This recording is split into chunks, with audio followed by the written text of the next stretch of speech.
ಕಂಪ್ಲೀಟಾಗಿ ಓಪನ್ ಮಾಡಿಬಿಟ್ಟು ಯಾವ ರೀತಿಯಾಗಿ ಜೇನುಹುಳಗಳು ಮೊಟ್ಟೆಗಳನ್ನು ಮತ್ತು ಮರಿಗಳನ್ನು ಮತ್ತು ಅವುಗಳ ಸಂಸಾರ ಕೋಣೆ ಮತ್ತು ಸೂಪರ್ ಚೇಂಬರು ಎಲ್ಲದನ್ನು ಯಾವ ರೀತಿ ಅವು ತುಪ್ಪನ ಸ್ಟೋರ್ ಮಾಡ್ತವೆ ಮತ್ತು ಯಾವ ಥರ ಹುಳಗಳಿರ್ತವೆ, ಏನೇನು ಕೆಲಸ ಮಾಡ್ತವೆ ಅಂತ ಸಂಪೂರ್ಣವಾಗಿ ನಾನು ನಿಮಗೆ ಮಾಹಿತಿಯನ್ನು ತಿಳಿಸ್ಕೊಡ್ತೀನಿ.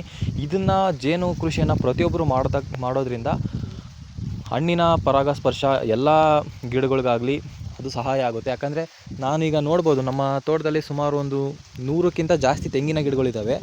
ಆ ತೆಂಗಿನ ಗಿಡಗಳ ಇಳುವರಿಯನ್ನು ನಾನು ಇದರಿಂದ ಹೆಚ್ಚಿಗೆ ಮಾಡ್ಬೋದು. ಮತ್ತು ಹಣ್ಣಿನ ಗಿಡಗಳಿದ್ದಾವೆ, ಪೇರ್ಲ ಹಣ್ಣಿದೆ, ಸೀತಾಫಲ ಹಣ್ಣು ಗಿಡ ಇದೆ. ಇಲ್ಲಿ ನೋಡ್ತಾ ಇರ್ಬೋದು ಈ ಮಾವಿನ ಹಣ್ಣಿನ ಗಿಡ, ಚಿಕ್ಕ ಮಾವಿನ ಹಣ್ಣಿನ ಗಿಡಗಳು ಮತ್ತು ಈ ರೀತಿ ಈರುಳ್ಳಿ ಇವೆಲ್ಲವೂ ಕೂಡ ಬಹಳಷ್ಟಿದೆ. ಇದ್ರ ಬಗ್ಗೆ ನಾನು ಸಂಕ್ಷಿಪ್ತವಾಗಿ ಮಾಹಿತಿಯನ್ನು ನಿಮಗೆ ತಿಳಿಸ್ಕೊಡ್ತೀನಿ ಮುಂದಿನ ವೀಡಿಯೋದಲ್ಲಿ. ದಯವಿಟ್ಟು ಈ ಮಾಹಿತಿ ನಿಮ್ಗೆ ಇಷ್ಟ ಆಗಿದರೆ ವಿಡಿಯೋಗೊಂದು ಲೈಕ್ ಮಾಡಿ, ಚಾನಲ್ಗೆ ಸಬ್ಸ್ಕ್ರೈಬ್ ಮಾಡೋದ್ರ ಮುಖಾಂತರ ಬರ್ತಕ್ಕಂಥ ಮುಂದಿನ ವೀಡಿಯೋಗಳನ್ನು ನಾನು ನಿಮಗೆ ತಿಳಿಸ್ಕೊಡ್ತೀನಿ. ಧನ್ಯವಾದಗಳು.